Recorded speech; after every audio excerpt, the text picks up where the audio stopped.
Puji Tuhan, haleluya. Selamat pagi, shalom, salam sehat. Kita berharap hari ini akan lebih baik dari hari kemarin. Renungan pagi ini dengan tema lanjutkan Kisah Para Rasul 28 ayat 17 sampai 31. Ketika mengunjungi suatu kota, Paulus selalu berusaha menemui orang-orang Yahudi di kota itu untuk mengabarkan Injil. Begitupun di Roma.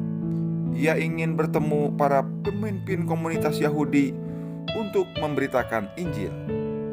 Selain itu, ia ingin menjelaskan alasan kedatangannya ke Roma agar mereka tidak salah paham. Karena Paulus berstatus sebagai tahanan rumah, ia pun mengundang mereka untuk datang. Di dalam pertemuan itu, Paulus menjelaskan bahwa ia tidak melawan bangsa dan adat istiadat mereka. Pemerintah Roma sendiri telah menyatakan bahwa ia tidak bersalah. Namun ia naik banding kepada kaisar karena orang Yahudi menentang hal itu. Semua itu terjadi karena janji Allah kepada Israel mengenai juru selamat dan keselamatan yang akan mereka terima. Pertemuan itu ternyata tidak cukup satu kali karena para pemimpin itu masih ingin mendengarkan penjelasan lanjut. Dalam pertemuan kedua, Paulus menjelaskan bahwa Yesus adalah penggenapan dari pengharapan orang Yahudi. Maka untuk ketiga kalinya, Paulus mencatat karakteristik respon orang Yahudi terhadap Injil.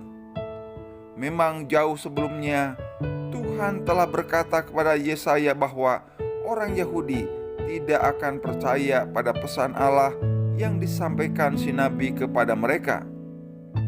Paulus melihat bahwa firman Tuhan kepada Nabi Yesaya juga terjadi pada saat itu. Maka Paulus kemudian memusatkan perhatian untuk melayani bangsa-bangsa lain. Sayang sekali, kisah para rasul berakhir bukan dengan keselamatan bangsa Israel, tetapi dengan penolakan mereka terhadap Injil. Meski demikian, Injil masih terus diberitakan, lalu dipercayai oleh orang-orang non-Yahudi. Maka kisah para rasul menjadi kisah penyebaran Injil.